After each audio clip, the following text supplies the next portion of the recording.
What's good? What's good, y'all? Y'all are tuning in to Pop Austin Media. We got Black Odyssey in the building today. Man, what's good? It's so dope to have y'all in today. I love it. Dope to be here. Thank y'all for having us, man. Nice. How was y'all's holidays? It was good. I mean, we just chilling. We always chill as a family during the holidays, so we was just here in Austin. We was working pretty much the whole time. Through the holidays. Yeah. We had. Did y'all have shows going on? Nah, we're working on a new record. We're working on a couple records, so we was just in the studio the whole time. Nice. I know y'all just released an album in 2022, The Reprise. So is this another album? Is it an EP? Is it just like a project? What is it? Yeah, so we originally released the Black Odyssey's first record in 2021? 21, yeah. So it's 2021. And we signed a record deal. So we wanted to re-release the album with the record label. So we added like 5 more songs to it. Okay. That was the Reprise, Yeah, just with, a bunch of excellent features and just kind of buttoning up the entire vision for that album. So it was like a full picture. That's dope. Do y'all have any New Year's resolutions? Shit, a whole list of them. Really? Yeah. Y'all are honestly the first artists that have told me that y'all actually have like a list of resolutions. Yeah, other than just like I want to be better. Nah, we essentially we like write it down every year. Our whole team, like our whole crew, management, we make sure everybody like writes it down literally because I think there's like something to that. So every year we since like 2018. Yeah, man. Just wrote that shit down. It's important. Yeah, it really is because you got to set these goals. How are they gonna get reached if you don't put them out there? You don't manifest them. Precisely. Yeah. Yeah. So let's start from the beginning. Where are y'all originally from? Well, I'm from Panama City Beach, Florida. Shout out Florida. Floridian. Floridian. I'm from New Jersey. Shout out New Jersey. Hey, Jersey where it's cold. Coast. Yeah, it's cold as hell out there. Bagels. Right. Bagels, So that was the one thing when I came to Texas. I was like, yo, there's no bagels here, my nigga. Like, what's going on? you have to go to like HEB, and that's the only place. And even then, it's not. They're not the best bagels. There's Holy Bagel. Holy Bagel's fire. That's been the common ground. Interesting. I haven't tried them. Damn. So you like bagels like that? I need it. That's like water in Jersey. Like niggas need bagels. Yeah. Damn. So do you just put like the cream cheese, or you like dress it up? Eggs, bacon. Ooh, that's like a full sandwich. Ah, okay. Every morning I'll be getting 2 of them hoes too. You know what I'm saying? You said I gotta eat. I have to. I love one today. Got to. You were like, I got to. This is the fuel. Everything bagel. Gotta get it with the bacon, the eggs. I do Munster. Dang. Some cheese on that, fancy. Yeah, you gotta have some cheese. I don't eat cheese though, So what kind of cheese do you? No cheese. No cheese? Nah. Dang, they don't have like a non-dairy cheese or there's all these. It's not even that. It's the taste. I don't like the way cheese tastes.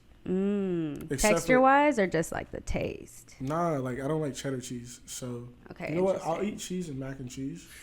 Because you can't have mac and cheese without cheese. Facts. Yeah, I feel that. Because it's not be noodles. I will never eat cheese on a sandwich or a burger. I think that's foul. Damn.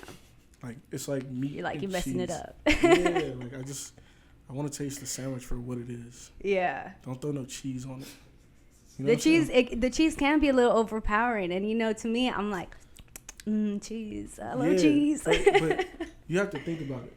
You take a slice of beef, right? And where does cheese come from? It comes from a cow. So you take a slice of beef, and then you take something that came out of the cow and you put it on top of the beef. I can't. Yeah.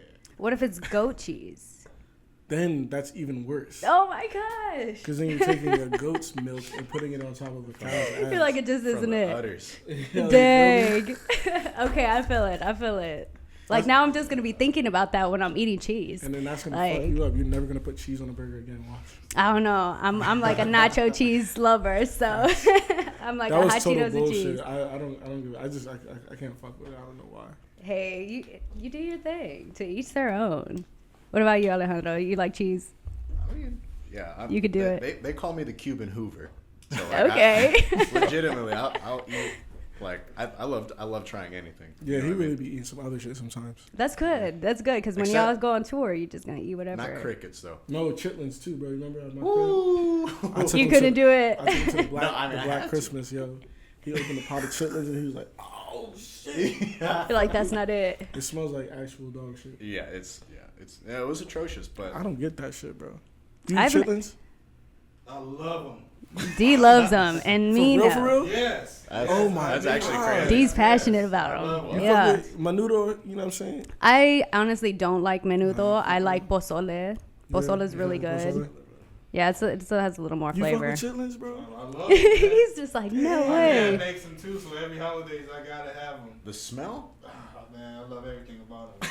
But I guess it depends on who makes them, right? Because they got to be cleaned Yeah. correctly, seasoned, all Even that then. stuff. You don't like them? I don't like them either. So it is what it I is. can't. I love them. Yeah, no, okay. Well, I gotta try it again. Maybe. No. Yeah, you're like, maybe someone else just needs to make them. But hey, whatever. We'll try them next Christmas. Nice. So you said you're from New Jersey and you're from Florida. So how was it growing up in those places? I mean, for me, like, Panama City is like, it's definitely a culture shock compared to like any of these other places because it's like a very like Republican, like fisherman town, and you know, like when I was growing up, like people couldn't even say my name. Like, Yeah, I feel you. I would get like Alejandro, Alejandra, That's Alfonso. fucking stupid. That's I'm not gonna crazy. And then in third grade, my gym teacher started calling me jalapeno. I smacked the shit out of him. Yeah, I'm like, what's going on? So I legitimately had to change my name to Bob when I was like in fourth grade. Bob from And Alejandro to Bob? I know. I was a dumb little kid. Like, you know, I was goofy, but It happens to us as adults too, though. Yeah, You know what I'm that saying? is facts. I Niggas made was so calling many me- more friends after that. Yeah. Yeah. It's crazy. It's crazy what's in the name. Did But- someone give you the name Bob, or No, you I were did just it. like, I'm Bob? No, I just got a piece of like wide ruled paper that I ripped out of my binder and just wrote a big circle, and it said, "Hi, my name is Bob." And You're like, that's me. I just made way more friends after that. That's crazy. That is so wild. It was a crazy. Maybe, yeah. It was an unintentional social experiment as a kid, but. Well, now you can look back at it and be like, dang, like Yeah. people really Not- were not just cool. nicer to me because of my name. Racist. It's weird. Yeah, that's weird. Terrible. But yeah, just crazy lessons there. But Yeah, no, I feel you though, because like coming over here and being a DJ, I had to change. I didn't have to, but it was just a lot more convenient to be called TJ the DJ or DJ TJ instead of what's TJ the DJ. But when I was going through it, I was picking out the names. But my name's Thalia, so a lot of people It's don't. pretty though. Thank you. A lot of people like it when I say it, but then I'm like, I say it to them, and then they're like, Talia, Talia, and all this, and I'm like, you don't get it. Like, let me just leave it there. it's culture, man. That's what I'm Culture's- saying. Yeah, we just need to be more great. unified. Learn, have more languages. Take advantage of those languages and courses. So we can just facts, more. big facts. Yeah. How was New Jersey for you? It was cool. Like I bounced around a bunch of different parts. I lived in Newark for a while. Lived in Plainfield, and then I lived in Rutherford. So I feel like I got a lot of different tastes of different cultures. Newark is like more known as like a hood. You know what I'm saying? But then Plainfield is very black, but at the same time, it's like almost an artsy black place where like Parliament Funkadelic was created. Yeah, like it gave me different perspectives of life, and like, you know, our upbringing couldn't have been more different, which was an interesting like blend when we came together because we had an appreciation for the differences. Yeah. Nice. Did y'all play any sports growing up? Yeah, I played basketball my freshman year in college. I stopped in college. Nice. Where'd you go to college? King University in New Jersey. Okay, nice. Nice. That's cool to play ball in college. Yeah, I played my freshman year, and I got blocked so hard by this 6'7" nigga. I thought I broke my arm in like 6 different places. And I limped off the court, and I started singing on the bench, and I was like, this is what I'm meant to do. Oh my god. It took him. Oh my god. You're like, this isn't what I'm supposed to be doing. And I did well. more like weightlifting and wrestling and football. Like I was like more of a jock in high school, and then going into sophomore year, that summer, like when you're supposed to have football, like camp and everything, I got mono, Oh. and Don't that be was kissing. that. But that was like like I had my realization there. I was like, you know what? Like if I fuck up my fingers, like break my fingers, like playing football or something, I was already playing guitar back then, but that was when I was like, I should stick to music. Yeah. Like, because I'm going to make more money with this, playing this, than I am, like, I'm, not going to get Yeah. So when did you start getting into music? I mean, in middle school for me, like, I Okay. dabbled, like, in elementary school, but it didn't connect. And then, like, I was part of, like, the Guitar Hero generation. So, just, like, video games, like, and growing up on, like, classic rock. So, Yeah. like, 7th grade is, like, when I started, like, really dive in, so. Yeah, Guitar Hero and Rock Band, definitely. If you were playing it and you kept up and transferred it into a real instrument, Yeah. you're on a roll. Yeah. it was definitely a gateway for sure. Yeah, I love it. Were you always into music? So I went. My first experience with music was when I was in 6th grade. I went to a boarding school for music. Okay. My mom put me in. But 6 months in, I got kicked out of the school. What'd you do? Well, there was like this Mad Libs, but you know the Mad Libs book, right? The what? Mad Libs. I don't know what that is. I remember. Yeah, you remember those? They was like, they had like stories, right? Okay. And then they would like blank out words in the story so it could dictate the story however you wanted to. Oh, okay. It would say, Yeah. like, verb under it or Yeah, and then noun, you just like put in different words and then say the whole, read it Yeah. out loud. So when I got the Mad Libs book, it was like Jack and Jill went up the hill, and instead of saying something appropriate, I would say to get some pussy or some shit like Oh my god! It was in 6th grade. But Pete, this shit is type crazy, dead eyes. So like, yeah, like my Mad Libs book was pretty foul, but that's neither here nor there. Because it was in my personal dresser. So these niggas went in my dresser to get my Mad Libs book when they were trying to dig up dirt on me. So the school that I was going to was called the American Boy Choir School. And since like the 30s, it's had a history of like crazy sexual allegations between the people that were, overseeing the school. Yeah. And the students there. It was an all boys school. So there was some funny shit going on. Yeah, no, it was crazy. So there's some funny shit going on there that I had brought to the attention of my parents because I was like, yo, this is wild. And Dustin Hoffman did a movie on the film and all, and it's like been in the news. It's a crazy school. But we're gonna have to check that out. Yeah, it's called the American Boy Choir School. So I told my parents, and my mom came back, and she was kind of like a whistleblower. She was like, yo, we're gonna bring attention to this because this is wrong. Yeah. And once that happened is when them niggas started digging through my shit. Like, well, we gonna get this nigga out of here, you know what I'm saying? So they found my Mad Libs book, and they were like, that's it. Kicked my black ass out that bitch. I was tight. Yeah, and were you one of the only like colored kids there, or There was like 3 of us. There wasn't a lot at all. It was a very affluent school. Mm-hmm. You know, I went. My uncle is one of the most like famous black conductors. His name's Anton Armstrong, and he was affiliated with the school, so I got free tuition, so I was able to go. But yeah, there was really no like other. There was maybe like 2-3 other black students. Mm-hmm. And when I left, there was like 2. Yeah, you're like, you lost me. Yeah, that's how. Yeah, and that's so crazy to like really is just to cover up and to continue what they've been doing, which is wrong. Period. Like that's inappropriate. That should not be happening. It happens everywhere, but it shouldn't. In 2016, there was another like case that happened within the school to the point where it was like, yo, we can't, hide this anymore. Mm-hmm. So nobody went to jail. Nothing happened, but the school just totally collapsed. You have to mind you. This is an institution that, this program, sang for multiple presidents throughout history. Sang with Beyonce, Paul McCartney. So this is a highly, highly celebrated music school that just collapsed out of nowhere for financial reasons. It doesn't make any sense. So yeah, we know what happened. Yeah, and if you didn't know, now you know. Period. Yeah. So, when y'all were growing up, what kind of music did you listen to? What artists inspired y'all?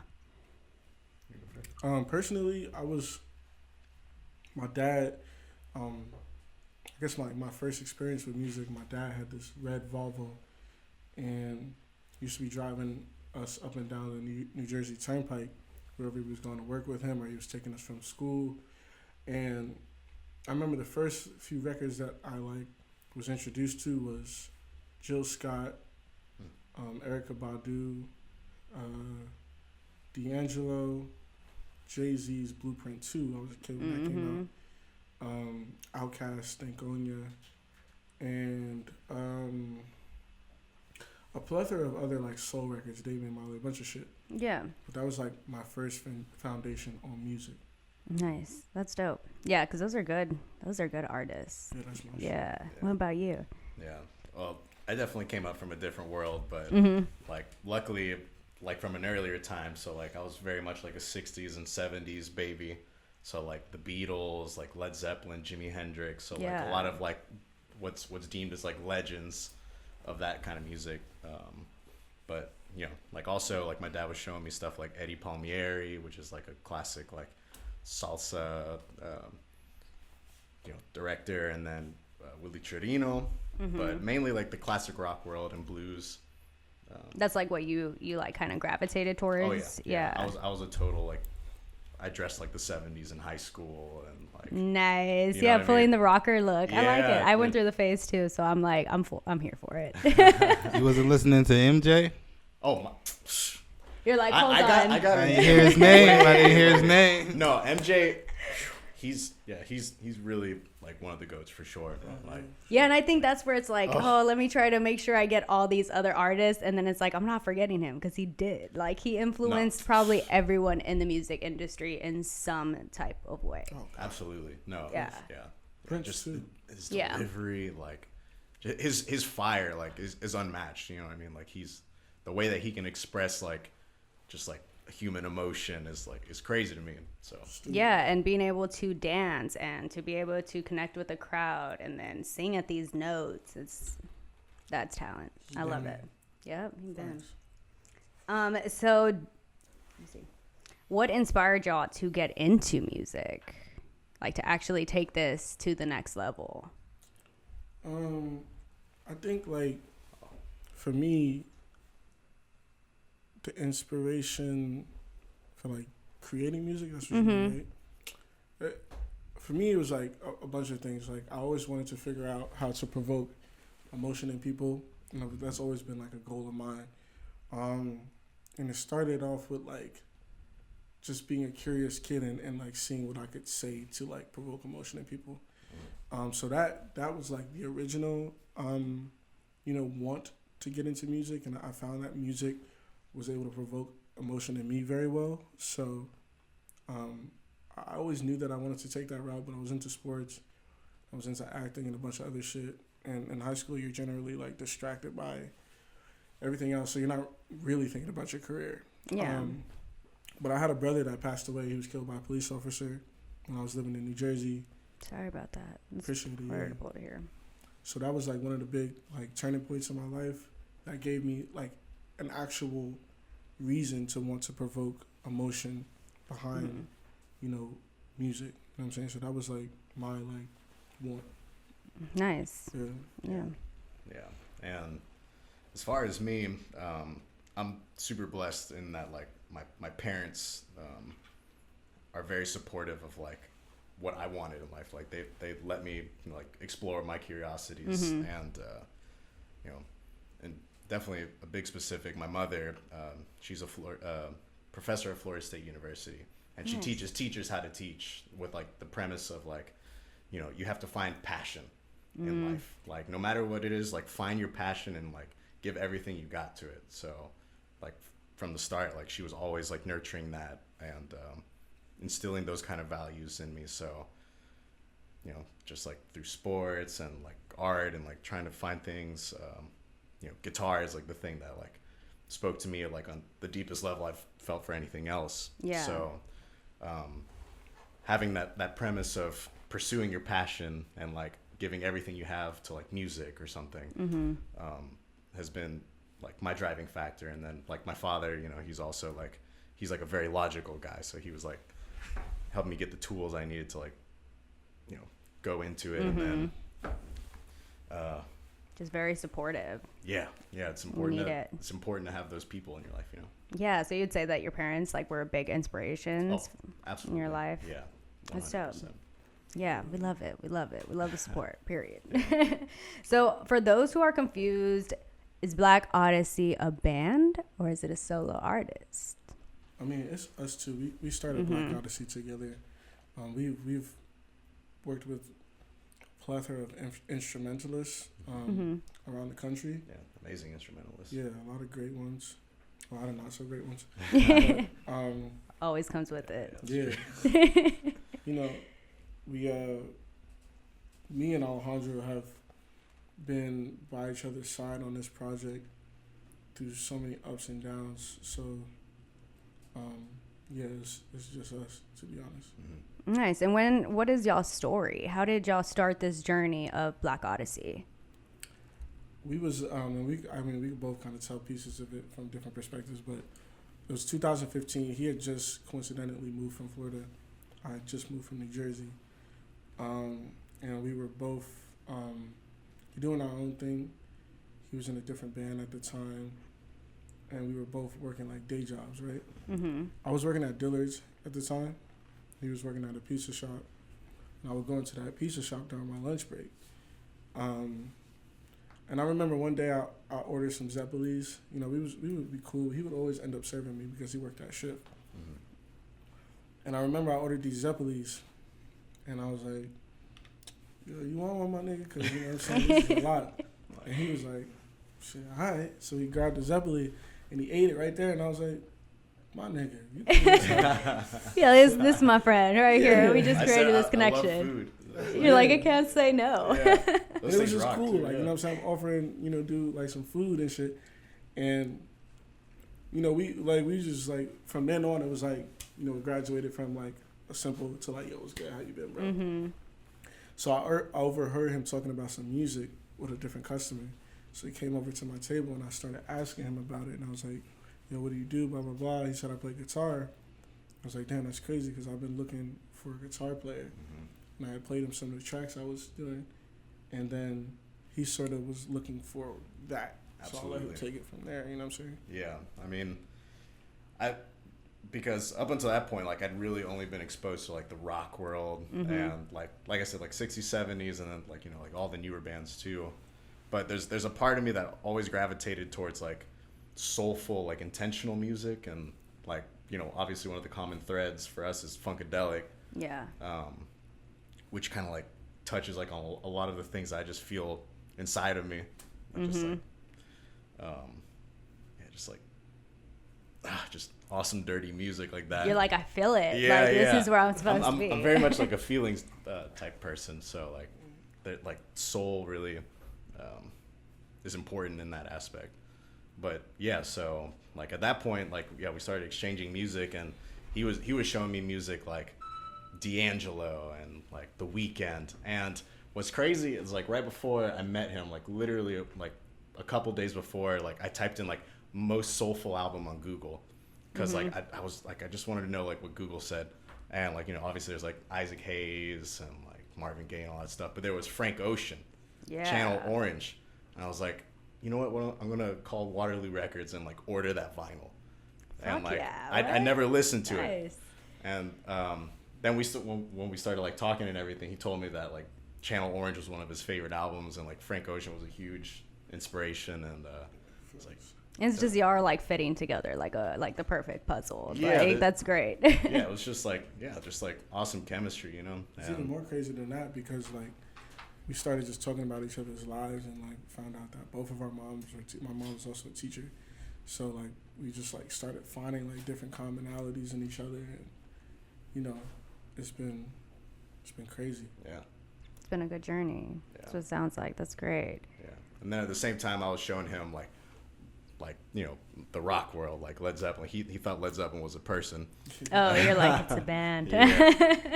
Yeah, crazy awesome band. But Jimi Hendrix, like Black Sabbath, and then Rage Against the Machine, and that was when we started just kind of like get the idea of like blending those worlds and everything. And then like, the next week, that was when we went to go record, right? Yeah, Houston. No, facts.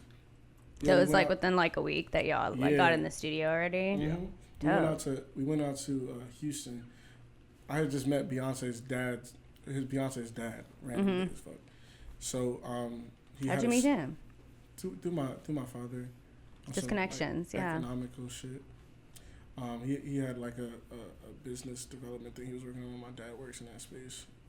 So does my stepmom. So and it was super weird. But anyway, We went over there to his studio. We recorded some songs, and I mean, they were cool. Like, they definitely started something. I don't know exactly what it started, but it started something. At the time, I was going by Sam Houston. I was about to say, when did you decide to change your name from Sam Houston? I woke up from whatever haze I was in. You feel me? But that's crazy, you know what I'm saying? Because nigga was calling himself Bob, so now he's calling myself Sam. Sam, like, what? I'm a full-blown nigga. Niggas is not named Sam. No, Sam. I'm calling you Uncle Sam. No, right. no, That's actually crazy. Bro. I never even thought about that. Yo, listen. That's interesting. I got out to Texas, and I got on the scene, and I took a scan of everything, and I was like, I see what works here. Because hip-hop, generally, in Austin, hasn't necessarily, like, worked yet. Not in comparison to the Gary Clark Jr.'s and the Black Pumas, things of that sort. So I'm like, how do I, like, because I'm an East Coast nigga, I'm from Jersey, so I'm always trying to figure out, like, how can I cut through, you know what I'm saying? I'm not really trying to play around. I'm not trying to be friends with everybody. I'm trying to, like, figure out how I can cut through. That's just, like, by nature for us. So I get out here, and I'm like, I think I need to call myself Sam. So I did that for a while, and we was really leaning more into the rock thing at that time. We released a couple of records. We released this EP called April. And I mean, I feel like it got to people somehow. Like, especially on SoundCloud. Yeah, SoundCloud was popping. And, you know, we did that. And it was all right. It was working. I suppose we had some management in Los Angeles that was on the rock side of things. And we did some touring. But we had a bunch of label meetings, and everyone kept saying no. We kept we would go out to LA, we would just be upset when we came home. So that really led us in, like, all the way to the pandemic with this whole Sam Houston and Black Odyssey rock soul band thing. Yeah.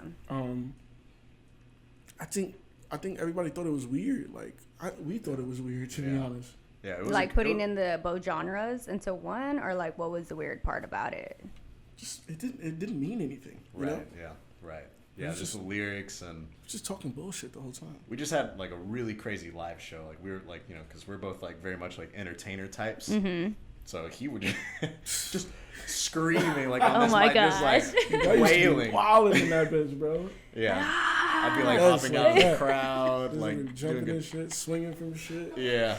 Going straight to the ceiling. It's like, how do you get up there? But that's what you needed, like in Austin. You know what I mean? You have to, for like, sure, because it's the live music capital of the world. So like we leaned into that too. Like, you know, like with rock music, you can really do that. And that's what was really connecting. Like when we first, like Sam Houston and Black Odyssey. But it almost felt like, for me, like it was almost like, and this is like really an honest and vulnerable moment. Like it felt like I was tap dancing, if I'm being real, because you have all these white people in the crowd, and like I'm up there and I'm subtly saying shit sometimes that has to do with my real story, because I do come from a real story. Yeah. And I'm subtly saying things, and it gets real quiet, and niggas just like, oh, he made it awkward. But then when we start falling all over the place and jumping up and shit, everybody's flailing their arms. You guys are amazing. So we started to notice that early on, and it was a bad feeling, because I felt like, what am I doing? Like, these niggas only want to see us in action and only want to appreciate our art when we're up there dancing around for them and shit, and not really wanting to listen. So that brought us to the pandemic in 2019. We were getting ready to go on like some tour as a rock band overseas. The whole country shut down, right? So we at first were like, fuck, bro, we were just about to go. Like, this was it. This is gonna be like the point where we actually got to like move out of the Austin, and it all came down. And it's a testament to God's plans, and like we're just not on our own time. Like, it's all already written. So like maybe a month into the pandemic, we decided to stop complaining and just like center ourselves. So we sat down a bunch and we just started listening to, like, because remember the whole George Floyd thing was going on, so this was a thought-provoking time.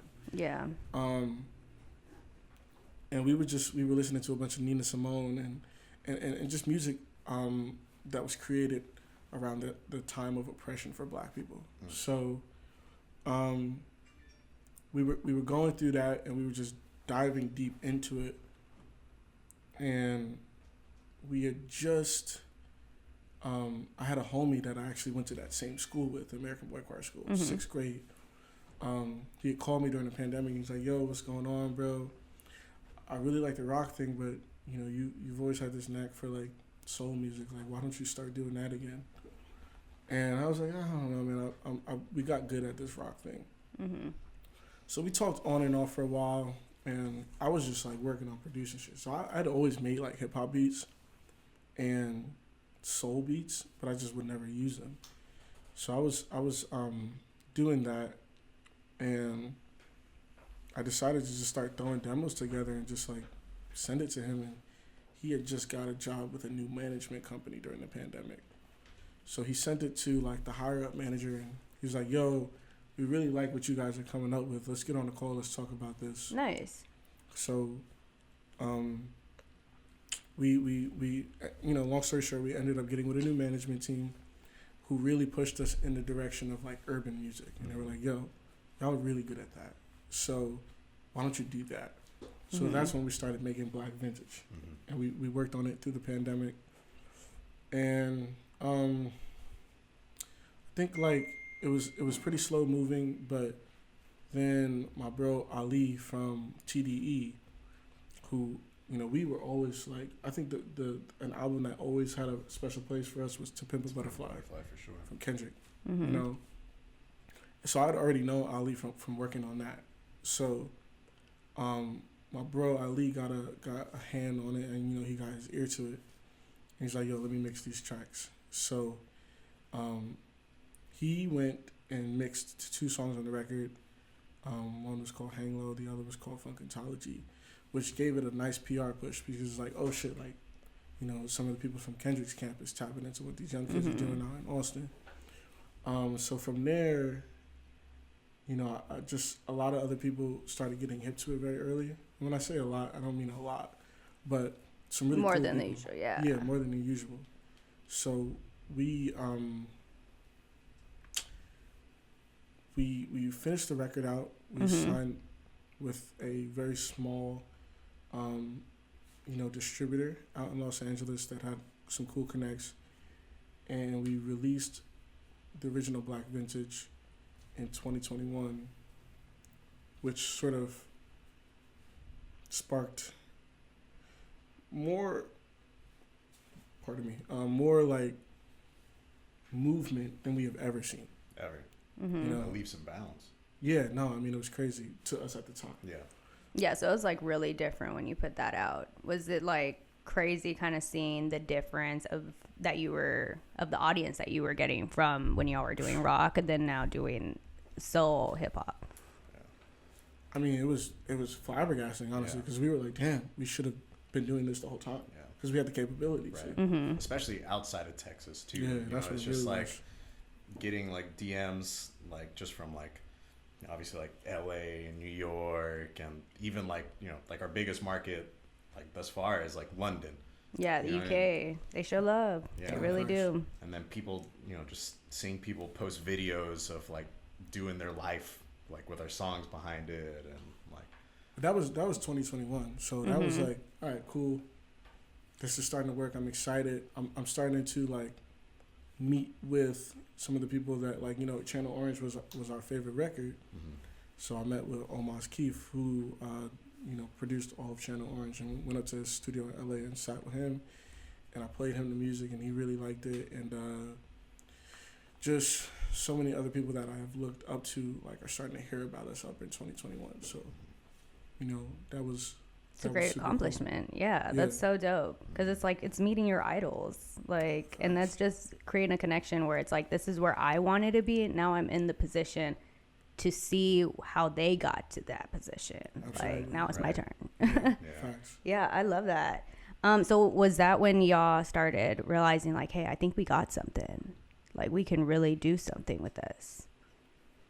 Yeah, I mean, for me at least, like it really clicked towards the end of 2021. because I saw the numbers start to rise. They wasn't like insane up until like 6 months ago. Like our shit grew a lot, but like I got a DM from this artist from the Bay called Rex Life Raj. Shout out And he Rex. was like, yeah, that's my nigga Rex. Shout out Rex. So far, love Yeah. it. He DM'd me. He was like, yo, this record is crazy. I really like it. And followed by that, I got a DM from a guy named Nima, Mm-hmm. who he like runs a company called Empire, label in the Bay called Empire. And he DM'd me and he was like, yo, we really like fuck with what you're doing. We know that you're independent. Would love to have a conversation soon. Mm-hmm. Now at this time, now mind you, we was DMing A&Rs back in the day. Like, hey man, check out my demo, blah, blah, blah. Tried to email tracks and everything. Yeah, and the motherfuckers was looking at it and they were like, not responding. Yeah. It was hurtful.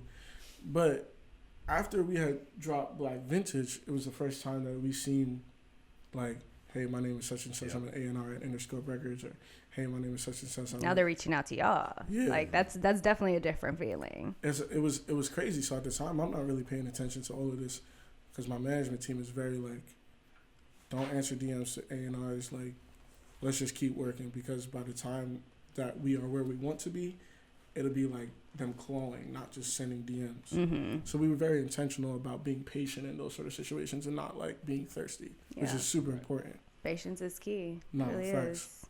So, but Nima was different because he wasn't like clawing at us.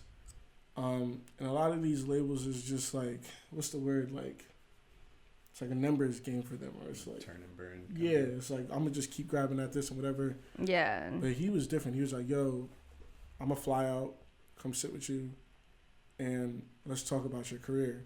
It's real. So, dude flew out for 45 minutes. Nima's like, I can't even express how instrumental he is in our career. Yeah. But Nima flew out for 45 minutes and then he flew back home. But in that time, we talked about goals. Empire was the first, group to like really distribute TDE's music. So that's like all of Kendrick's projects up until Good Kid, Mad City, and XXX. Nima signed XXX. Nima and Ghazi. Shout out Ghazi. Mm-hmm. And a whole bunch of other artists, all the Dreamville people, Earth Gang and them, they all went through Empire. So it made sense. And it was an exciting time to come to that company last year because they had really grown from like a distributor to a full-on record label. Yeah. And they expanded their team. And it was just like, they had acquired some really cool artists like Tyga and a bunch of other really like major artists. So now they're like, all right, this is as major as an independent label can get. Mm-hmm. Yeah, that's what I was just about to say. They're, even though they're independent, they're fully like major independent. Yeah. It's crazy. They're definitely leading the game. For sure. And shaking it up too. Yeah, for sure. So I really would say it's as independent as a major label can get. Right. Yeah. So yeah, we ended up signing to Empire, and like right off rip, I think the first week he was like, "Yo, let's just move around in LA together for a couple of days.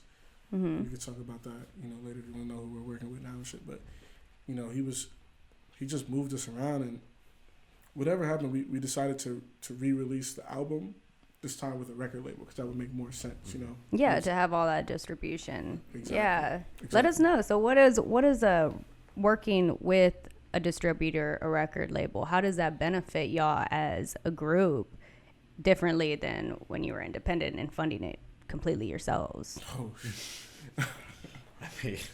Yeah. Hey, it's real. Like a lot of people don't realize how much that truly helps, but also where it can get a little messy if you don't truly know who you're signed to or the intention behind that. man, shit. In every way, really. I mean, you can talk about it like.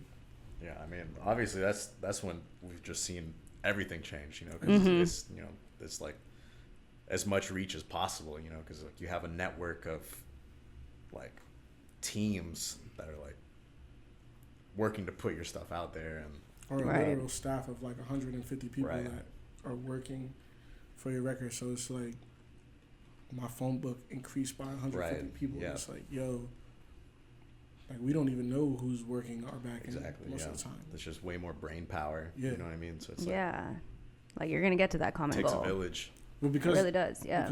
Because Nima signed us, the head of the company, Mm-hmm. it was a blessing because we were at that point a priority in the company and like a marquee artist coming in as virtually no one really.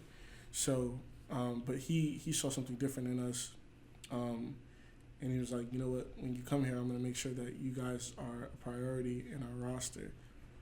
So I've been spending a lot of time over the last like year or so, 2 years, just meeting everybody in the company and just like trying to have personal relationships with everybody who's working with, all the way down from the attorneys to like the people that are pitching our songs to Apple Music and Spotify and the marketing department and stuff like that. We try to go up to San Francisco as much as possible to be at the office.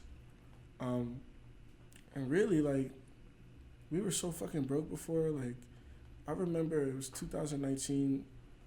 This is while we were still in the rock thing. Mm-hmm. And we were getting ready to go on a tour, and we didn't have no bread to go at all. So me and my brother was like, fuck it, nigga. My brother's not here, but he's essentially like, if anything, the third member of Black Odyssey. So he doesn't run the music, but he's on the business end. It's just always been there. Mm-hmm. So he was like, fucking nigga, we gonna have to go to Canes, bro. We gonna have to work there for a couple days to just get some bread before we go out. Yeah. And mind you, I had just got with my girl at the time, my ex, and I was sort of like embarrassed to be doing that because I'm like on my path as this like musician. I hold myself on a pedestal, Mm-hmm. but I'm like, damn, I'm gonna have to go wash some dishes for a little bit. So I remember she was looking at my location and she was like, where are you? I was like, don't worry about it, babe. I'm in this complex. Because the Canes was right next to a WeWork. You know what that is? Like, so I'm like, don't worry about it, babe. I'm here for the next couple of days. I'm striking a nice little business meeting real quick. Oh, my God. Bread. I was capping. So You capping. I was finna say you was straight I capping. was capping crazy, yo. I was in the back of that bitch. Oh, my God. You were like, I really can't even be on the phone. Right, yo. I'm scrubbing dishes in the back of that bitch. My brother's taking videos of me. He's at the cash register with the He said, hand don't title. post me. Don't post it. Yo, he still has that video to this day. That's content you need for later, though. You No, know, it's it's not for facts. real. Gold, bro. Because we had to come from somewhere. Had to. Yes, and putting in that work. That's the only way that you're going to get to this point if you were in a lower spot. You were at this spot because the only place you can go is up. Absolutely. Yeah. And it's not even embarrassing anymore. Like, I remember when I signed the deal, I told my girl, like, you remember when I was telling you I was in that? I was in, she admired it. She was like, yo, like, you was up there working. Mm-hmm. Anyway, at Canes, they was mad slow with the bread. And my brother was like, yo, we're not going to get enough money. So this nigga was like, yo, this is what happens. I'm going to go say I'm going to use the bathroom. You say you got to use the bathroom too. I'm going to pull the car around, just walk out and get in the car and we out. So we drove downtown to like a labor, you know, those that Day laborers. Yeah, day laborers. Day laborers. Yeah. We went down there at like the next morning at 5 a.m, 4 a.m, and we sitting there, bitch, bunch of crazy ass niggas in there and shit. Just like all kinds of shit. I'm like, damn, we in the cut right now. So we walk in there and they give us a, you know how they give you the work card and shit, right? So we get the work card and they send us off to do the job. Now I'm in this motherfucking old ass fucking building with sledgehammers knocking shit down. Alejandro's working, meanwhile, he's like, we're all grinding. Yeah. You know what I'm saying? He's working in the kitchen too. So me and my brother are at this shit. We on sledgehammers hitting the walls and shit, dust flying down, coughing. Over here, yeah. asbestos. Ruining your voice. Oh, it was terrible, bro. No mask on. No, they didn't give a nigga no mask, no gloves. Yeah, I already nothing. know. So I'm with the sleeves trying to pick shit up.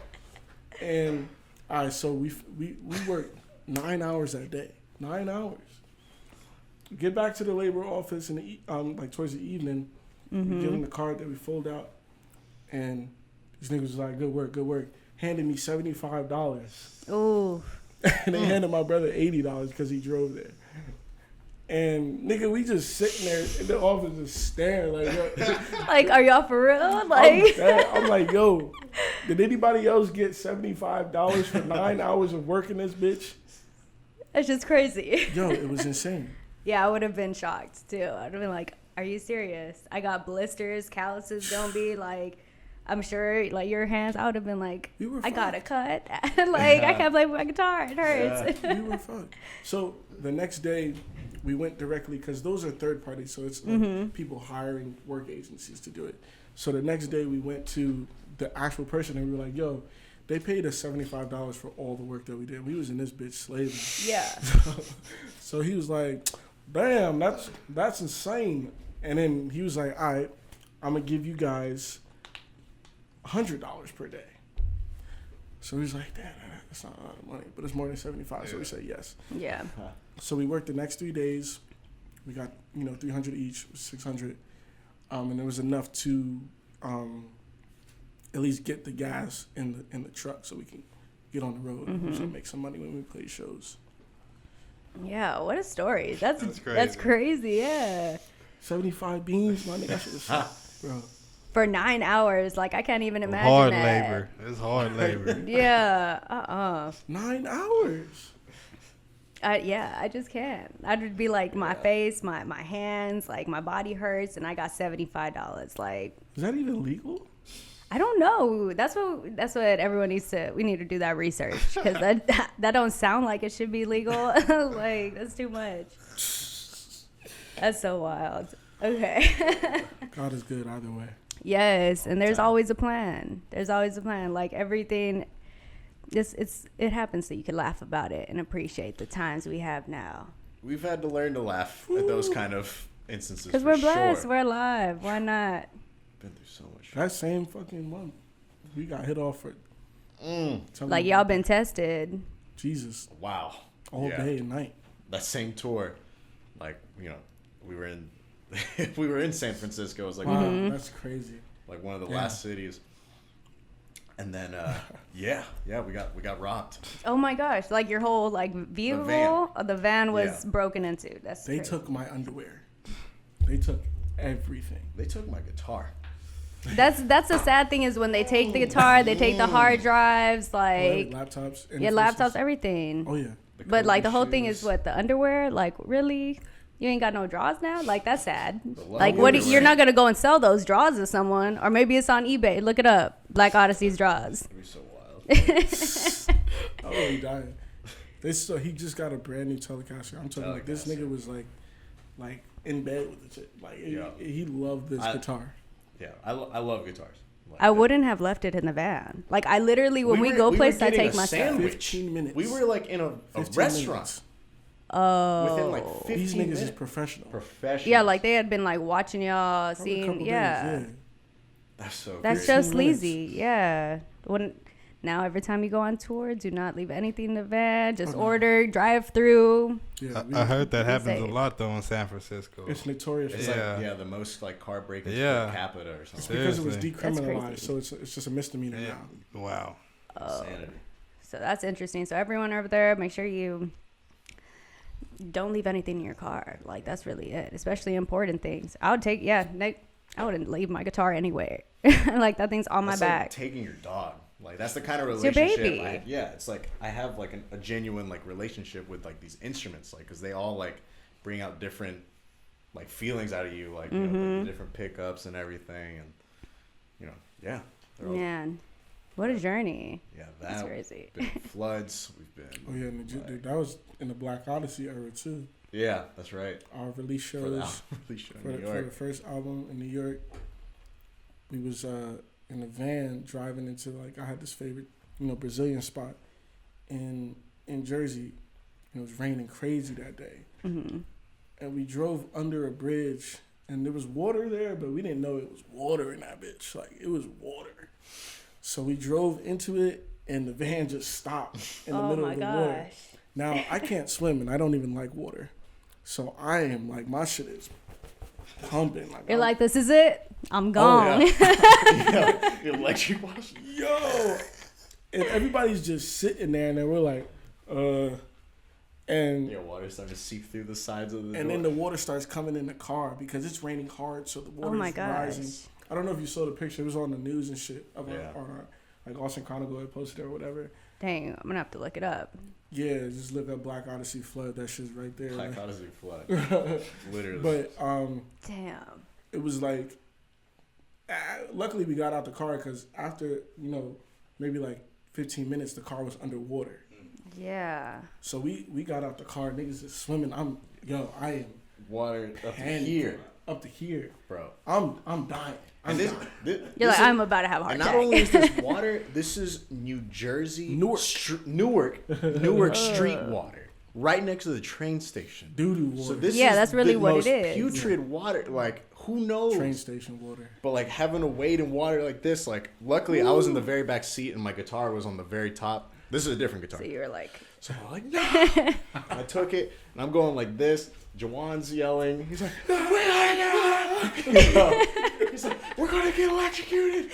oh my like, God. Yo, and there's like other cars, like someone down the road screaming. Oh shoot. I'm like, no. You're like, I can't swim. I can't save you. Yeah. And like I was afraid we were gonna get hypothermia, so like I'm just trying to like rip my shirt off. No, that's not how that shit happened. That's how it happened in my world. This nigga, if he takes off his shirt, he's huge. This nigga gets inside and he takes off his shirt like this and he starts wiggling around. I'm like, why are you doing that right now? It was so like lucky. Aquaman. There was like He was like, "Don't make me die." Because I thought we were just gonna have to stick because it was just like pouring rain. Mm-hmm. But like I was afraid of getting hypothermia and stuff like that. And like by the grace of God, there was just this building that I thought was like a closed office, but like there was just one door that was open and it was like an apartment complex, and we were just hanging out in the stairwell. But when the water started and the to water come into Was the it coming building, into it? Yes. Yeah, and it started rising at the bottom level of the stairwell. Like, 'cause a lot of people died in that flood in Jersey. Yeah. And it was, And it was from a hurricane that came from Texas. That made it. That was just like the aftermath of it. It's bananas. Yeah, that's like. And we just sat there in the hallway after everything, and we just looked at each other, and we just started laughing. Yeah. Like, y'all just survived this, like straight up, straight up. Like it can't ever go perfect. Exact. Like, and like at that point, like that's when we have to shift. Like we shift our mentalities. Like when things like that happen, we know like something amazing is about to like blossom out of this. It's true. Like, That's usually like, how it works. You can't look at those things as like defeats, or it's just like they're just like tests of like how do you handle those situations. So like that's something that's been like super important for us too, is just like having like those really strong values of just like we're gonna get through this like no matter what. Yeah. You know what I mean? And it's just crazy that we've had those experiences. It's very That's very dope, human. but now y'all got to talk about them and look like we're like, what is going on? I didn't know about that, so that's crazy to hear. And to hear that you're over here almost drowning, and you're like, I ain't gonna save you. I'm sorry, I got to save myself. to actually experience that is just like I can't believe I've been through that. Like It was nice, bro. Yeah. We played a show the next day. So did y'all's equipment get damaged or? None of it was. A lot of it was gone. All it my floated pedals. away. Yeah. Dang. It was crazy. Yeah, that's Car. intense. The next day when the water subsided, the car was just in the middle of the street because it had floated from where it was. Yeah, because there's just so much water. And motherfuckers was just driving around the car and shit. Damn. Yeah. Jersey's different. I'm not gonna lie. Yeah, that gives me like I'm thinking of like a movie of like the end of the world, and that's like what's going on. It's like that's insane. So wild. That's crazy. That water was disgusting. Yeah, it probably smelled bad. I would love to take a shower after that. It's like, nah, get all this, throwing this shit away. All of our clothes was in under the water and shit. Man. Good times. Good times. The best of times. Right, man. So let's talk a little bit about the Austin music scene. So what are y'all's thoughts about the Austin music scene? It's interesting. It's vibrant, and it's like there's a lot of different things going on. It's equal parts to me like amazing and deceptive. You know, you have this community, because I come from a place and he comes from a place where it's like no one cares about people's careers. You know, especially in New York, it's like if you want to do music, go do music. Like, I mean, go perform in the subway. Like we have as an institution, as a city, as a government, we have nothing to do with that. So to come to Texas, where there's a literal department in the state for music, Yeah. is incredible. Yeah. And I think it's incredible that there's an Austin Music Foundation and all of these various agencies, Sims, Ham, for musicians. Ham is amazing, by the way. Massive. Saved my life. Yeah. Yep. We got to talk about that too. Mm-hmm. But it's incredible that there's all these different things in place for musicians here. So shout out to Austin for that. Yeah. But at the same time, this is an unpopular opinion, but it's a very enabling city for artists who really, really want to and aspire to like do this music shit at the next level. I just have a hard time like understanding how artists here get holidays Mm-hmm. and shit like that. I mean, this is how we always thought. Like, if they offered us one, we would say no. Yeah. Because it's just like, what do we do on a global scale to earn a holiday in a city and that's growing this fast economically? Mm-hmm. Yeah, they give them things out like motherfucking like hotcakes. Yeah. So it's like that right there is like what I call an enabler. Mm-hmm. It creates this like ceiling. It's like, oh, I got a holiday here. I done made it. Yeah. When niggas go 50 miles to the right, I don't even know your name. Yep. Exactly. Yep. In the same city, you don't have to leave the city. Come on. You know I what got I'm saying? artists who come up here and say they got a holiday. I'm like, We like, where you been at? What day Let me is see it? them streams. Like, what have you been doing? Yeah. Because we've been at the shows. Where y'all at? Exactly. So it's like you got that, and then you have so many things that tell these artists like, "Wow, you're amazing. You are the best." Mm-hmm. And for us, we always rebuke that, always, because it was like, no, we're not. As a matter of fact, we're nowhere near the best. If you Mhm. go, Kendrick Lamar is the best. Yeah, you're just staying humble about it, you know? Staying realistic too. Realistic. Yeah. Because you can't go to the next level if you think you're already at that level. Mm. Yeah. So the Austin music scene is a lot of entitlement, and that entitlement to me leads to just like, well, where are you?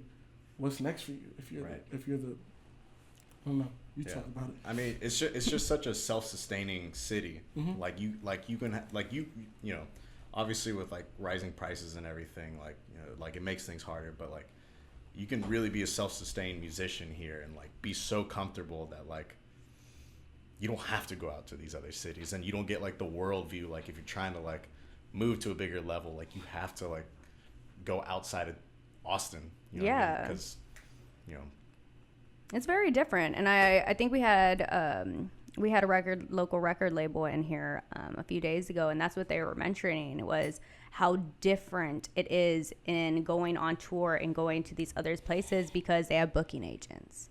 They have other people do this. They actually pay artists, you know. So how are you going to experience things or see what else is out there if you stay here and you stay comfortable? The number one thing I feel is be comfortable with yourself, but always put yourself in uncomfortable positions, Facts. you know, You gotta be uncomfortable in order to grow. in order to grow. 100%. Yeah. And that's why I think it's like, you know, especially in the hip hop scene here, because I think there's so many different things about the hip hop scene here that makes it not a scene. Like it's just where's the scene at?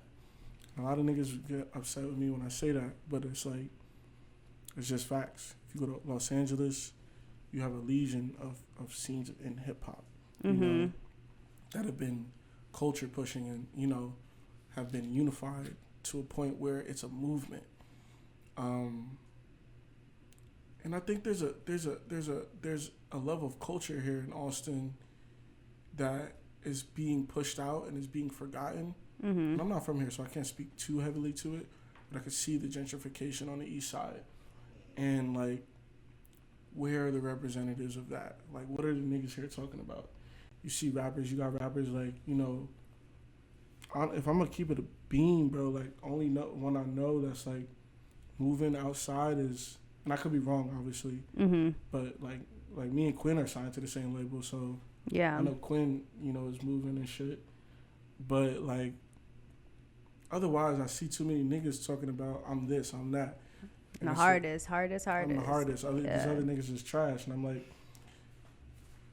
I mean, the focus is like, what are we focused on right now? Like, what are we talking about? Why is that even someone's agenda to come anywhere and say somebody else is trash? Like, exactly. Niggas outside really don't do that like that. You know, there's room for everybody to be, you know, to grow. So when you create that sort of vibe inside of a musical ecosystem, when a nigga like Quinn goes, who is originally from here, now I will make it clear that Black Odyssey doesn't really have the responsibility to develop the Austin music scene. I mean, we try to, but we just live here. Like we barely even live here, to be honest. Yeah. Like, You're always traveling. We're out in LA more often than not, but we do have let me make it clear that we have a very big appreciation for the Austin music scene. Massive. And we do try to bring, like, for instance, like I was telling bro, like, you know, we're working on Rapsody's album right now as a group.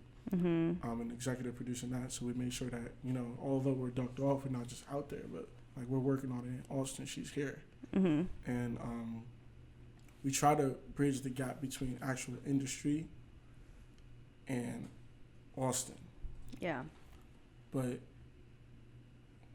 to go back to my previous point, when you have this sort of hostile like environment in hip hop, what reason does Quinn have to like bring the other local acts from Austin to where he's at? Like, for what? How are you representing your city? How are you representing you? Like, what are you doing to better the ecosystem? It's really true, because I feel a lot of artists, like you said, you use the perfect word. It's hostile. Yeah. Like, it's a lot of competitiveness. It isn't a lot of unity. It's not, let's create this message and push this message. Yeah. It's just like, I'm going to say this. And a lot of artists are saying the same things, but saying that it's different. And I feel like, if anything, we need to come together as one and push this agenda. If we want to be respected, we want to have this music scene, especially the hip hop one, to be viewed, then we need to come together and make a need for it. Like, what are we really saying? Facts. Like, what are we really talking about to really make the change? Because why are we making music? Why are we in this industry if it's not to inspire? Exactly. You know, to make a difference. Yeah, I mean, the best way is just like to push out, like think outside of Austin, like think of your, like, you know, think of the people outside of here, so that you can like represent Austin with your sound, like. You know. I like it. So I saw on, I don't know if, no, I do know that you reposted the artist list, and y'all got number 1 on the Austin. Niggas wasn't fucking like that at all. I know. What? I was not happy. No, okay, so that was like a top artist, like, or rappers in Austin, or artists in Austin, and y'all were number 1 out of everybody, and everyone else. It was more of like. What do you have to say about that? Yeah, and y'all were on. Quinn was number 2, so that's really why, you know, people were getting all hot and bothered. I love Quinn. Empire in the building. Yeah, shout out to Empire. Look, I love Quinn, and Quinn has been doing this thing way before we have, to keep it a beam. But like, that's my nigga. But at the end of the day, like, I'll fuck with Quinn, bro. But you're making moves. You definitely are. We do. Like, I mean, it's no secret. Like, our numbers have skyrocketed. Like 1.5 million monthly listeners. That's so dope. Yeah, congrats. Like, what an accomplishment. I'm proud of y'all. Yeah. You know, that's so great.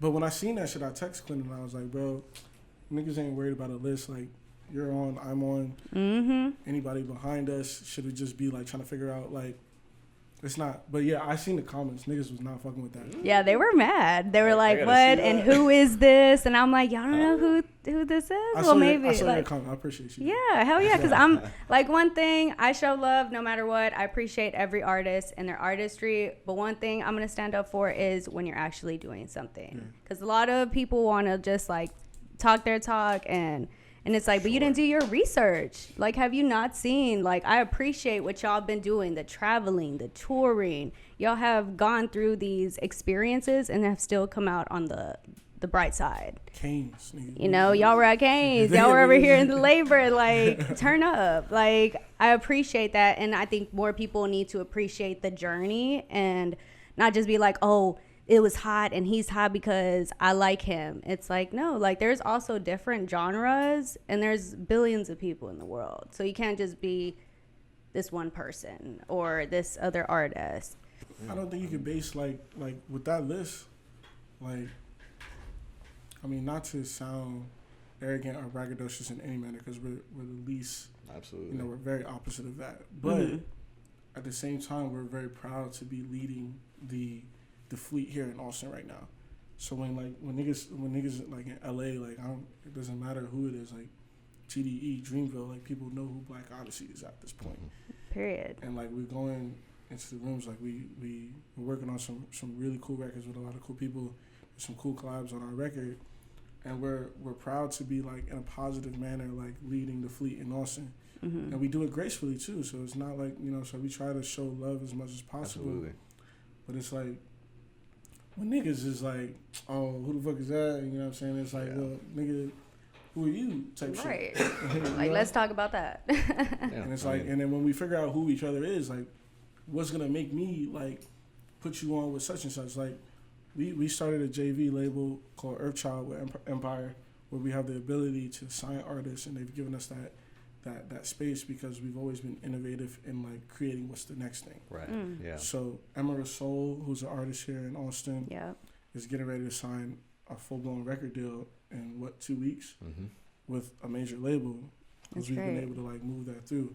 And then you know, we're flying out with Grace Sorensen on Monday to like put her in a room with a bunch of different producers, and that's what's it's like we've created an ecosystem that continues to give. Yeah. We're very intentional about not like diluting that ecosystem with ego and any sort of bad energy. Yeah. So then it's just gonna ruin everything. It's gonna feed off.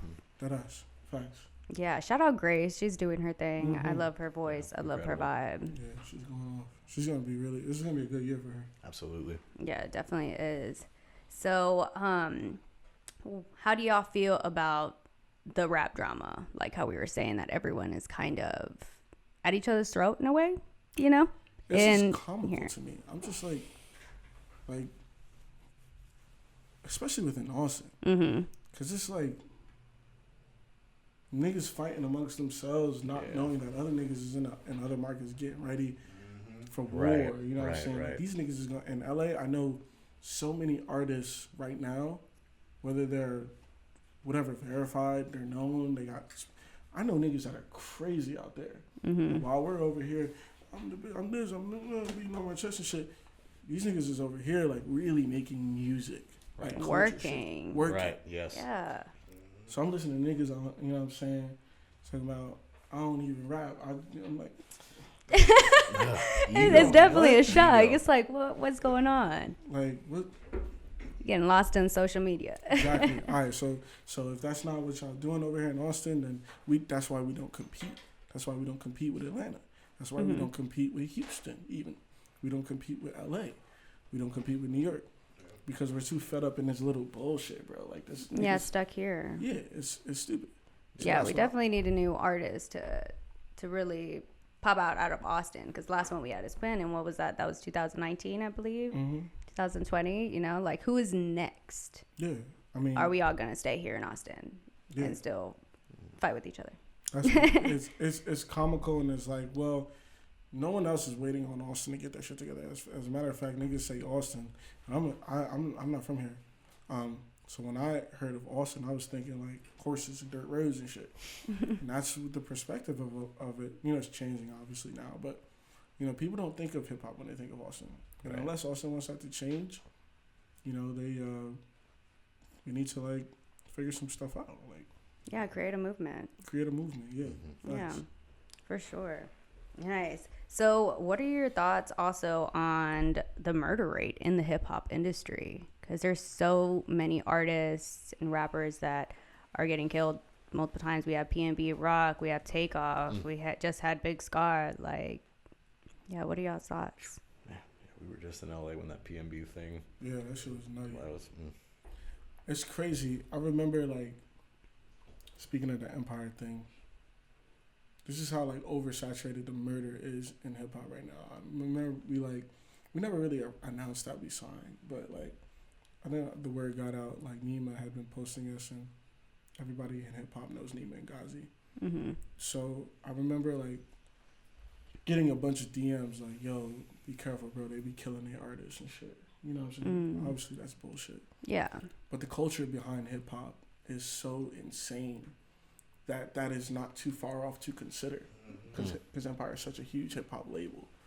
So, but when people say that to me, I'm like, nah, bro, it's not a fucking label. It's the culture that we have. It's like we've always been intentional about if we're gonna say something that it has to be impactful. Yes. Yeah. On a grand scale. And I mean, I understand the need to talk about our lives, but where's the progression? Like, I'm a big believer that like the music that we put out is the energy that comes back to us. 100%. Mm-hmm. And also I'm a believer that these kids and these young people are so overstimulated on music and these beats, these drill beats. Yeah, those 808s. It's just does going. something. And it's like African rhythms. Like there's a bigger science to how music possesses us. So when you have those beats going and it draws the person in and opens their chest, it makes them vulnerable to what you're saying, and you're on that shit saying kill a nigga, fuck bitches, kill a nigga, smack your grandma. It's like, well, niggas gonna start doing that shit. Mm-hmm. You know? I think that's something to pay attention to with how the responsibility that we have as artists. Now, I understand on the same note, like, a lot of these niggas is just telling their story because this is what they actually grew up in. Yeah. And I understand that. But at a certain point, there needs to be a responsibility as an artist to say, what I'm putting out is affecting people. It's not affecting me anymore. I'm in the hills now. Yep. You know what I'm saying? It's not affecting me. It's not affecting my people. My people are out the hood. Mm-hmm. But it's affecting a whole nother generation that's depending on these vibrations on which direction to go. Yeah, because people feel so connected with, for example, I'm just going to say a few, but like Moneybagg Yo, NBA Youngboy, and I've been to these concerts too, and people will they are just trying, like they're so infatuated with these people, so you can imagine how much of an impact these lyrics play into their lives and kind of play a big part in who they are becoming. Yes. And like you said, I feel like it's a big part of the artist that, like, are you ready to change this? Do you want to see a change? Or do you want to see your little brother, you want to see the next generation be in the same position you are? Exactly. And yeah, I'm definitely with you on that. Like there should be a change. We need more love. If y'all want love, we need to be putting out love. If you don't want to be putting out that hate, don't put out that hate. And if you're telling your story, I think versatility is a big part in artistries. And if you're putting out a song and telling your story, and it might be, it's very truthful. That's what we're supposed to do, is be truthful and tell our story, but also let them know the back end too. Or what came next, what came out of that sacrifice. Or the why, you know what I'm saying? The why is always the reason. You know what I'm saying? On our video, Benny's Got a Gun, on the outside, it seems like one of those stories, but there always has to be like some explanation, and art is very expressive and it should have layers. Mm-hmm. And I know it's tough. Not a lot of artists are interested in this, but from our perspective, we're in a different pocket of, hip hop and black artists, and there has to be a balance. So I know niggas is gonna keep doing that. That's cool. That's always gonna be there. Mm-hmm. But there has to be a leading voice. That's how I look at Kendrick, a leading voice. Yeah. You could be in a hood, you could be a white boy, you could be a scholar and a black man, you could be Mexican, you could be anybody, but he's a leading voice in the urban community, and he's a leading voice in hip hop, and he speaks positively. Big facts. So when niggas come online and they're like, oh, nobody want to hear that weird shit no more, nobody wants to hear that. I got on full-blown arguments when his record dropped on Twitter. I'm arguing niggas on Twitter because I'm like, y'all niggas are so stupid, bro. Like, you're not listening to what he's saying. Yeah. He's trying to save us. He's trying to save us. and y'all talking about, I'd rather hear this, I'd rather hear about niggas clapping, I'd rather hear, you know what I'm saying? And I'm just like, oh my God. Like, it makes you a little disappointed. It's like, damn it, they ain't seeing the bigger picture. Yeah, it makes me more than disappointed. It's infuriating. Yeah. You know what I'm saying? Because it's like, here is a man who's putting probably a lot of money on the line to save our culture. And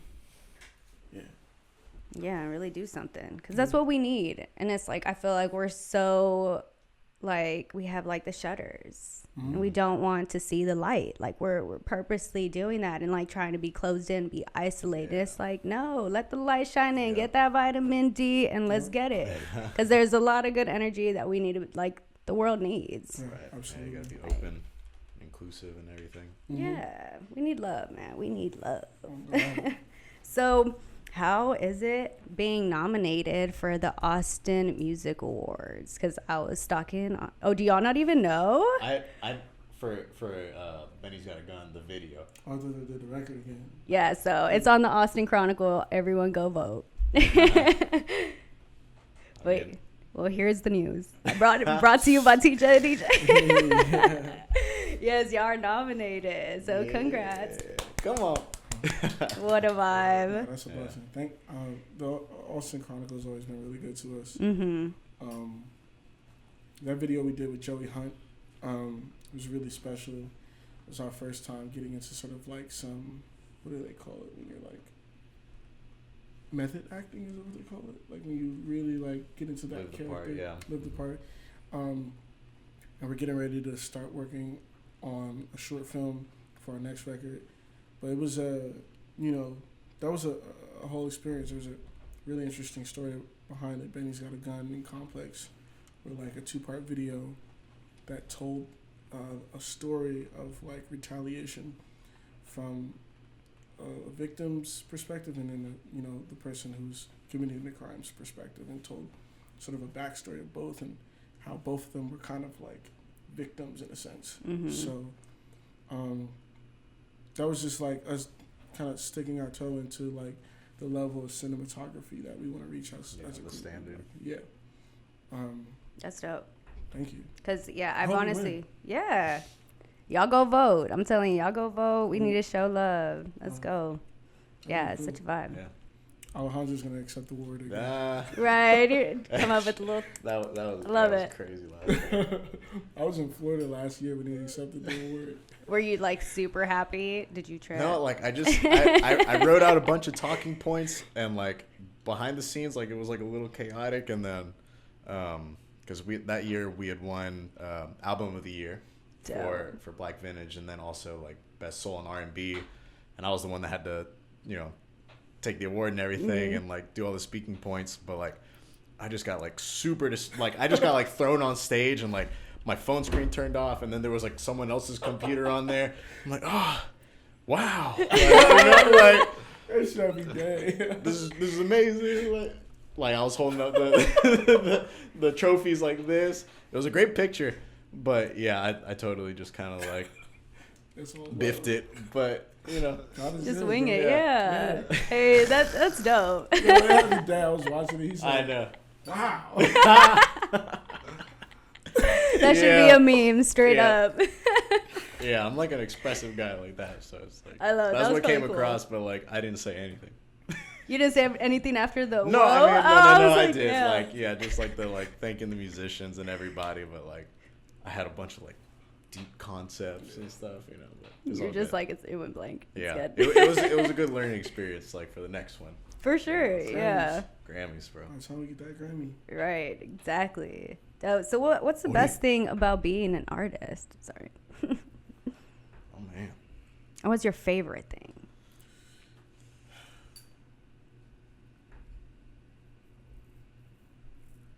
Damn.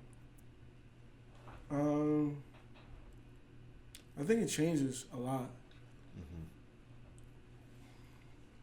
Lately, I've been like for the first time this year, I didn't care about my birthday, and I was like, I don't give a fuck about my birthday, because I've been so blessed that we get celebrated every day. Like if you go through the DMs, it's like hundreds of messages every day of just people from all around the world. Yeah. And it's just a amazing feeling to be able to like I said, emote these feelings in people, and have the responsibility and the privilege for people to go to our songs on their respective devices when they feel something or they want to feel something. Yeah. Nice. Yeah. I mean, definitely for me too, it's like, just even the word artist is like, you get to like make your life whatever you want it to be. And like, it's like the most unique life path to me. 'Cause like, you're just like showcasing your world and just like being able to like connect with people, like with like something you've created, and just like the connections you get through that is like, really aligning with like purpose too. It's like for me personally, I have like a beautiful sense of purpose. Like I know what I'm supposed to be doing, and like just grateful that I've got like, the team and like just the people around that like help, collectively make something beautiful for the world. Yeah. So that's like, that's why I love the arts and everything, because like you can really impact people for the better. Yeah, it really does create such a big impact, and we don't realize what the creativity in the art world, like whether it be art, whether it be music, whether it be, I don't know, like I love classical music. Oh my gosh! So it's like people kind of lose that. There's so much art, and there's just so much passion and inspiration. I love it. I'm like, I love it. Yeah, me too. Yeah, I'm such a vibe. So. Any up-and-coming collaborations, interesting people that you're going to be working with? So many, to be honest. It's crazy. Like we had mentioned earlier, we're executive producing the new Rapsody album, who has like some of the biggest names in hip-hop. Yeah. On it. So, I mean, some of them we could talk about, some of them we probably shouldn't, but obviously, we've got to collab with like people like Ninth Wonder on it, legendary hip hop producer. Just so many other people. It's been amazing to work with Rapsody. I consider her, one of, if not the best hip hop artist of this, generation. Absolutely. Like, she spits it insane. Yeah. So we've been working on that record, which has afforded us a lot of exposure and meeting different people, and when it releases, it's going to be, critically acclaimed. If you ask me, like it's an amazing record. We also just finishing up on the Black Odyssey record. Yeah. We're excited. When does that one drop, or when are you planning to drop it? Hopefully around May. Nice. You know what I'm saying? Just depending on like how the label stuff squares away, and if we can get everything in the system within the next like 2 months, then May, it's looking good for May. Yeah, and just be jamming it all summer. Like, yeah, I'm ready. Tour there. We're gonna go to Europe to tour. Dope. Europe is crazy for us because our numbers in Europe are bigger than some. Our numbers in London and France are bigger than a lot of the other cities in the United States. So it's like we're waiting for the United States to catch up, hopefully, with this record. But yeah, this record has collaborations with Alchemist, who's a really like insane hip hop producer. Yeah. Legendary. Linked with my bro Larry June on one of the tracks. Who else? Rhapsody's on the album. My sis Kirby from New York, who's like an incredible soul vocalist. I mean, there's so many people involved in this, especially the home team. We really came together on this record, and personally, we think it's probably our best work yet. Yeah. A lot more accessible. Exciting. Yeah, it's cool. I gotta play some of it for you. Yeah. But yeah, I don't know. You could talk a little bit about the album and what it is to you. You know what I'm saying? Well, like it just kind of being our sophomore album. Like I saw like Missy post a quote like the other day, and just about how it's like the album that we can kind of expand our sound, so that we can like really just test like our reach and like like who we are as artists and everything. And we definitely did that, but it's very much in a way that we think it's really going to connect with like just a wider breadth of people. You know? Yeah. So I'm insanely excited for it. Nice. It's like- Yeah. Like, Just been living in this world like that we've created, and it's like it's going to feel like an immersion, like when you listen to it, like we've like sequenced it in a way that like you're inside this. yeah. Yeah, what a vibe. I like So- it. I'm excited. Yeah. I'm ready to close my eyes and put on the headphones and just let's That's get what it into is. it. That's definitely what it is. Like, just close your eyes and just listen to it. And like, we've just been like super intentional on this one about the details, like sounds. Like, Yes. it's not just musical. If you like niggas is talking in your right ear and you're shorty's yelling at you while you're rapping and responding to her. Right. Yelling. Like, it's just like it's a lot of attention to detail in this one. We're really proud of the record. So. Insanely. Yeah. Just kind of like what we were talking about earlier, just about like the intention you put into it, like is what's going to come out. So like we're putting so much of just us into it that like it's just going to. You're like, I hope y'all are ready. Yeah. I hope you're ready. Yeah. Crazy. What a vibe. Is there an artist that y'all want to work with but haven't got the opportunity to yet? I think we probably share like D'Angelo and Kendrick. Yeah. to be Yeah. honest. Those are the big ones. Yeah. Those are the big ones. Frank would be dope. Yeah. That would definitely be cool. Who else? We always talk about this. Mm. We got to work. I can't say that. Yeah. Never mind. I know. Yeah. Sometimes I'm just like, oh, what do I say? You're like, I can't say it, can't say it. Yeah. But okay, we'll leave that a little open ended for y'all to just keep your eyes out, keep them ready. So, what are y'all's plans for South by Southwest this year?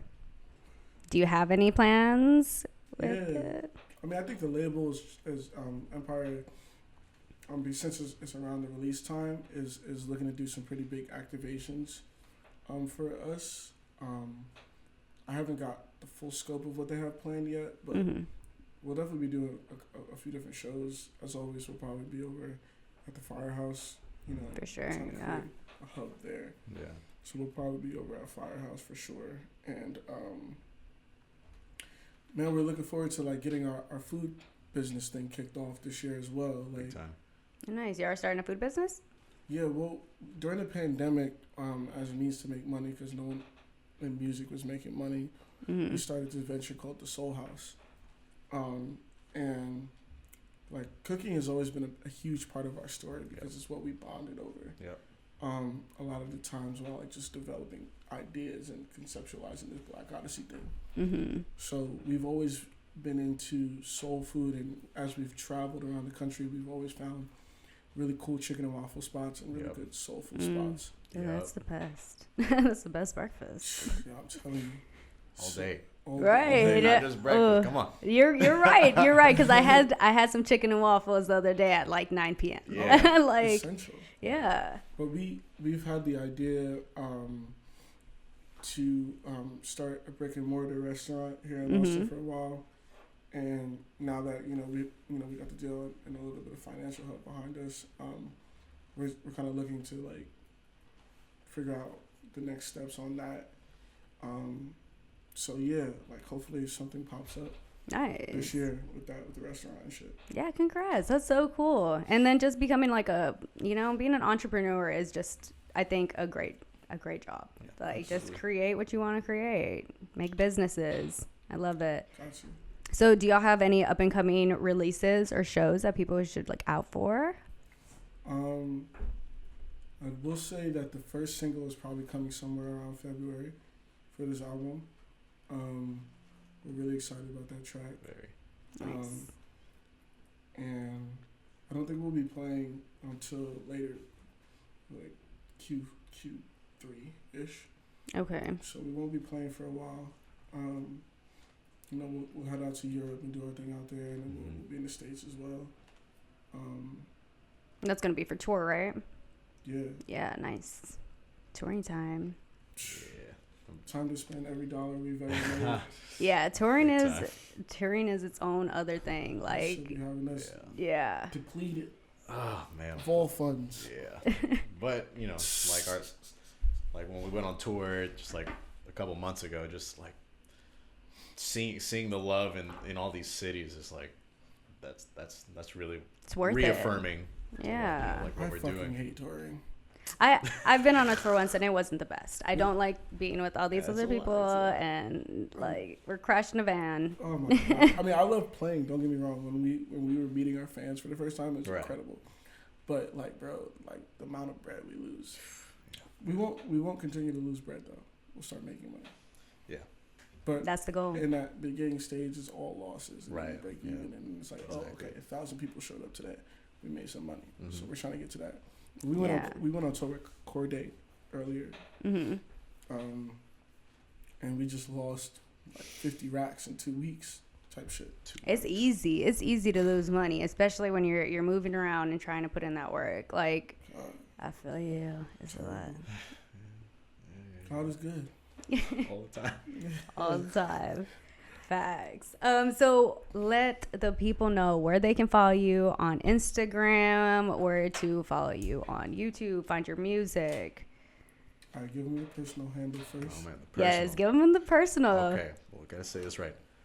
Alejandro Rios Music. That's it. At Instagram. Roll that shit. Come on. A lot of people can't do it. I'm like, we gotta take advantage that we can. Line, baby. We love it. All the Black Odyssey stuff. Yeah. Black Odyssey, BLK, ODYSSY. You can find us on Instagram, Twitter, MySpace, blackpeoplemeet.com, Plenty of Fish. Oh man. Oh, don't do the Plenty of Fish. I watch Catfish, and that's where everyone's getting Oh. catfished. That's the Christian site, right? I don't think so. I think That's Christian Mingle. Christian Mingle. Yeah. No, but Plenty Plenty of of Fish. Fish, I'm is- pretty sure is also like a It's a Christian. Christian. Oh, well, then that's where all the catfishes are. Like, It would make sense. Yeah. But it makes sense. Oh, Spotify, Apple Music, Yeah. Tidal, you know. all Look the at a works Black there. Odyssey. shit. Yes. Shout out TJ the DJ. Yeah, shout out, babe. Shout out to y'all for coming through. It's Shout been a out Pop vibe. Austin Media. Yes. Much love to y'all. Thank y'all for having us. Yes, for sure. Thank y'all for coming through and just spreading y'all's wisdom, talking about y'all's journey, because it's truly inspirational. It's inspirational for me, and I'm more than sure that it can be inspirational for everyone if we just look at it the right way. Yeah. Like, we just gotta look at it. It's all That's about important. perspective. Yep. For sure. Yeah, I love it. Well, I'll be sure to be keeping up. Everyone keep up, follow at Black Odyssey. Y'all can look them up on Google. Like, literally Google them and they're there. You'll find out everything. Find our interview, find their other interviews, and just keep up. Yeah, and we'll see y'all next time. Don't forget to like, comment, subscribe to Pop Austin Media and your girl TJ the DJ, and we'll see y'all next time. Peace. Thanks for watching. Y'all, we just blew past 8,000 subscribers on our way to 9. So make sure you hit that like, comment, subscribe, and we'll see y'all next time.